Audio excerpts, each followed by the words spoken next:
कि 2500 साल पहले किसी प्रकार की कोई इंटरनेट की सामग्री नहीं थी। ना व्हाट्सएप था, ना फेसबुक थी, ना यूट्यूब थी, ना टेलीग्राम था, ना इंस्टाग्राम थी और ना ही ट्विटर था, कुछ भी नहीं था। और आप ये सोच के देखिए कि उस समय जब इंटरनेट की कोई या प्रचार की कोई ऐसी डिजिटल सामग्री नहीं थी, तब भी ये विश्व में सबसे तेज फैलने वाला धर्म था। उस समय की बात कर रही है, यानी कि सबसे ज्यादा प्रचार, सबसे ज्यादा फैलने वाला, तेज गति से फैलने वाला धर्म था बौद्ध धर्म। इस बात को ध्यान रखें। कैसे कि सम्राट अशोक के द्वारा जो इसके प्रचार में सबसे बेस्ट योगदान माना जाता है, यानी कि सम्राट अशोक के द्वारा विभिन्न प्रचारक विश्व के अनेक भागों में भेजेगी। ठीक है, भारत के पड़ोसी और पड़ोसी के अलावा जो दूर देश थे, उनमें भी सम्राट अशोक ने बौद्ध धर्म के प्रचारक भेजे। इवन उसने तो अपने पुत्र और पुत्रियों तक को भी बौद्ध प्रचारक नाम बना करके भेजे थे। इस वजह से बौद्ध धर्म का उस समय काफी बड़ी मात्रा में प्रचार हुआ था। इस वजह से विश्व की एक बहुत बड़ी आबादी, विश्व की एक ठीक ठीक आबादी बौद्ध धर्म का हिस्सा बनी थी। इस बात को ध्यान रखें। अब बौद्ध धर्म की स्थापना के पीछे की पृष्ठभूमि क्या है, थोड़ा इस पे चर्चा करते हैं।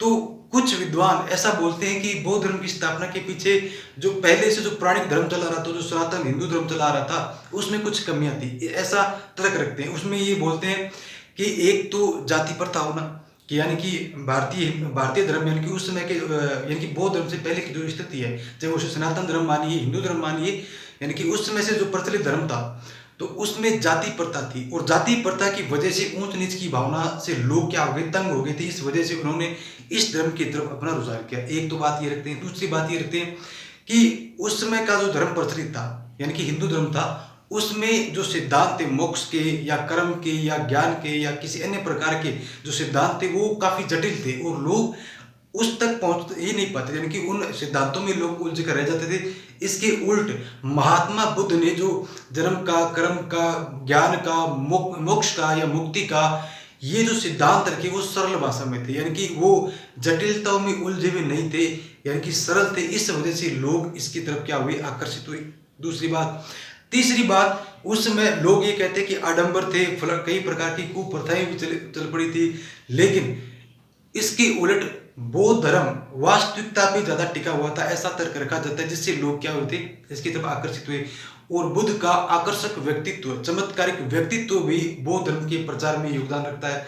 इसके अलावा महात्मा बुद्ध के द्वारा जो बौद्ध संघ की स्थापना की गई थी, उस बौद्ध संघ ने भी इसके प्रचार में काफी सारा योगदान दिया। इसके अलावा जैसे सम्राट अशोक ने, कनिष्क ने, इसके अलावा हर्षवर्धन ने, यानी कि बहुत सारे ऐसे सम्राट आएंगे, राजा महाराजा आएंगे जो बौद्ध धर्म को राज किए, संरक्षण देंगे और उसके प्रचार प्रसार में अपनी महत्वपूर्ण भूमिका निभाएंगे। तो इस प्रकार इसके निर्माण, उत्पत्ति के पीछे तो आप यूं कह सकते हो कि एक तो महाजनपद काल के दौरान होने वाले धार्मिक सुधारों के दौरान बौद्ध धर्म की उत्पत्ति हुई, यानी कि महाजनपद काल के दौरान धार्मिक जो सुधार हुए थे, उसके दौरान बौद्ध धर्म की उत्पत्ति मानी जाती है, यानी कि वो टाइम था जिसमें धर्म सुधार हो रहे थे। और ऐसा माना जाता है कि उन्हीं धर्म सुधारों की परिणति बौद्ध धर्म की स्थापना के रूप में थी, यानी कि जिस समय बौद्ध धर्म की स्थापना हो रही है, वो जो उसके आसपास का जो समय है, उसे धार्मिक पुनर्जागरण या धर्म सुधार का या धार्मिक पुनरुत्थान का काल माना जाता है। इस वजह से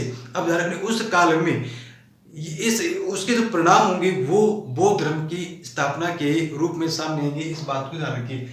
अच्छा, हमने कल पढ़ा था कि उत्तर वेदी महाजनपद काल में मोटिवेटर्स, यानी कि मार्गदर्शकों का एक अलग पैसा था। तो महात्मा बुद्ध भी कृष्ण के बाद सबसे अच्छे मोटिवेटर माने जाते हैं। इस बात को भी ध्यान रखिए आप। महात्मा बुद्ध से बहुत से लोगों की जीवन, यानी कि उन्हें तो जीवन को तारने वाला भी कहा गया, यानी कि बहुत सागर से पार करने वाला, जिन्होंने लोगों को, असंख्य लोगों को जीवन के सही अर्थों की राह दिखाई। तो इस प्रकार कह सकते हो कि उन्होंने लोगों को प्रेरित किया, मोटिवेट किया। तो इस प्रकार कह सकते हैं कि ये जो काल था महाजनपद काल में, ये जो काल था जो धार्मिक पुनरुत्थान का या धार्मिक सुधार का, तो उसकी परिणति किस रूप में होती है, बौद्ध धर्म के रूप में होती है। अब बात करते हैं बौद्ध धर्म की स्थापना या संस्थापक कौन थे, महात्मा बुद्ध थे। लेकिन इस बोर्ड पे जो मैंने यहां लिखा है, आपको मैं इधर लेना चाहूंगा, इस पे फोकस कीजिए।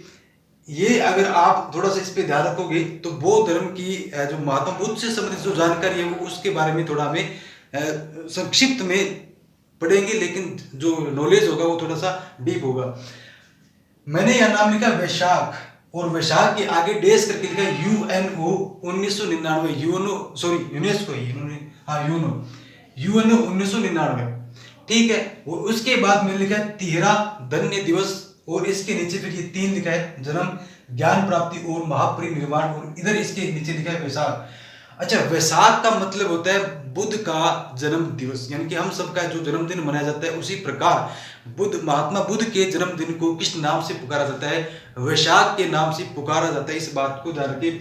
और वैशाख को आधिकारिक रूप से या उसको मान्यता प्रदान कब की गई थी? तो 1999 में की गई थी, यानी कि वैशाख को बुद्ध के जन्म दिवस के रूप में आधिकारिक मान्यता कब दी गई थी? 1999 में दी गई थी। और किसके द्वारा दी गई थी?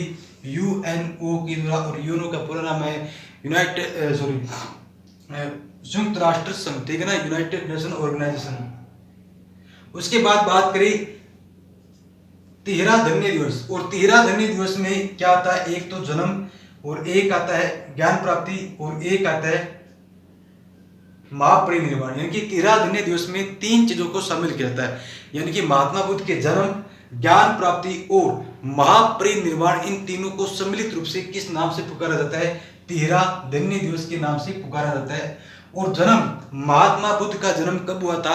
563 ईसा पूर्व में। भी इस बात का ध्यान रखिए कि कई सारी किताबों में इनके जन्म की तिथि को लेकर के या जन्म के वर्ष को लेकर के विवाद है, अलग अलग मिलती है, लेकिन फिर भी जिसके ऊपर सहमति है वो है 563 ईसा पूर्व, यानी कि इनका जन्म कब माना जाता है?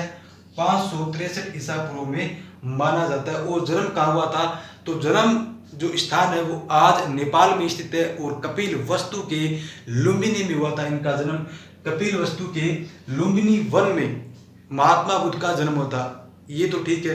अब इसके अलावा जो बाकी जानकारी हमें सबको पता है कि इनके 7वें 8वें दिन, जन्म के 7वें 8वें दिन इनकी माता की मृत्यु हुई। इनका पालन पोषण प्रजापति गौतमी ने किया। इनकी माता का नाम महामाया था, इनके पिता का नाम शुद्धोधन था, शाक्य गणराज्य के थे इनकी राजधानी।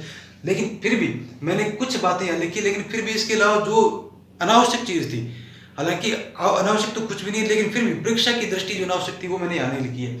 फिर भी माता का नाम महामाया था, और जन्म के 7वें 8वें दिन माता की क्या हो गई थी? मृत्यु हो गई थी। इस वजह से इनका लालन पालन किसने किया था? माता महामाया ने, प्रजापति गौतमी ने किया था। इनकी सौतेली माता थी, और इनको विनय पिटक में क्या कहा गया? मातृशोषा कहा गया। तो अब वापस आइए, वैशाख का मतलब होता है बुद्ध का जन्म दिवस, और इसको यानी कि वैशाख को बुद्ध के जन्म दिवस के रूप में यूएनओ ने कब मान्यता दी? 1999 में। और बुद्ध के जन्म, ज्ञान प्राप्ति और महापरिनिर्वाण को सम्मिलित रूप से क्या कहा जाता है? 13 धन्य दिवस कहा जाता है। जन्म, और इनका जन्म कब हुआ था? वैशाख पूर्णिमा, यानी कि ये जो तीनों चीजें थी वो वैशाख पूर्णिमा के दिन हुई थी, यानी कि जन्म भी वैशाख पूर्णिमा के दिन, ज्ञान प्राप्ति भी वैशाख पूर्णिमा के दिन, और महापरिनिर्वाण भी कब हुआ था? वैशाख पूर्णिमा के दिन हुआ था। इन तीनों को सम्मिलित रूप से क्या नाम से, किस नाम से जाना जाता है? 13 धन्य दिवस। इस बात को ध्यान रखिए। और ज्ञान प्राप्ति कहाँ हुई थी? तो ज्ञान प्राप्ति के लिए निरंजना नदी, जिसको लीलजन नदी के नाम से भी पुकारते, निरंजना या लीलजन, ठीक है ना, यहाँ लिख रहा हूं मैं, निरंजना या लीलजन नदी के नाम से भी पुकारा जाता है। किसे? जिस नदी के किनारे बैठ करके इन्होंने तपस्या की थी, उस नदी का नाम था निरंजना। और निरंजना नदी भारत के बिहार और झारखंड राज्य में बहने वाली एक नदी है, और इसे किस नाम से भी पुकारते? लीलजन। और एक नाम और है जिसका नाम क्या है? फल्गु, यानी कि निरंजना कह दीजिए या लीलजन कह दीजिए या फल्गु नदी कह दीजिए। इन तीनों का संबंध बुद्ध की ज्ञान प्राप्ति से, इस बात को भी विशेष ध्यान रखिए। उसके बाद बात करें, निरंजना नदी के किनारे थे, लेकिन उस गांव का नाम क्या था जिस गांव के आसपास उन्हें ज्ञान की प्राप्ति हुई थी? तो उस गांव का नाम था सेनापत। इस बात को भी ध्यान रखिए, सेनापत गांव में इनको ज्ञान की प्राप्ति हुई थी। और नदी कौन सी है? लीलजन या निरंजना या फल्गु नदी, इस बात को भी ध्यान रखिए। और ज्ञान प्राप्ति गया जिले में हुई थी, और जिस स्थल पर इनको ज्ञान प्राप्ति हुई थी उसे कहा गया बोध गया। और इस बोधि गया को यूनेस्को ने सन 2002 में विश्व विरासत स्थल की सूची में शामिल कर लिया, यानी कि इसे विश्व विरासत स्थल कब बना दिया गया? 2002 में किसी बोध गया को। उसके बाद बात करें महापरिनिर्वाण की, तो बुद्ध का महापरिनिर्वाण का मतलब बुद्ध की जब मृत्यु हुई उसे बोलते हैं महापरिनिर्वाण, यानी कि बुद्ध ने जब अपना शरीर त्याग दिया, बुद्ध ने अपनी जो देह त्याग दी, उसे क्या बोलते हैं, महापरिनिर्वाण बोलते हैं। और महापरिनिर्वाण कहाँ हुआ था, कुशीनगर, और ये आज के कहाँ पड़ता है, बिहार में पड़ता है। ये तीनों जो घटनाएं थी, जन्म, ज्ञान प्राप्ति और महापरिनिर्वाण, ये वैशाख पूर्णिमा के दिन हुई थी। इन तीनों को सम्मिलित रूप से तिहरा धन्य दिवस कहा जाता है और बुद्ध के जन्म दिवस को वैशाख के नाम से भी जाना जाता है। इसके अलावा बात की जाए तो लुम्बिनी कपिलवस्तु में इनका जन्म हुआ था।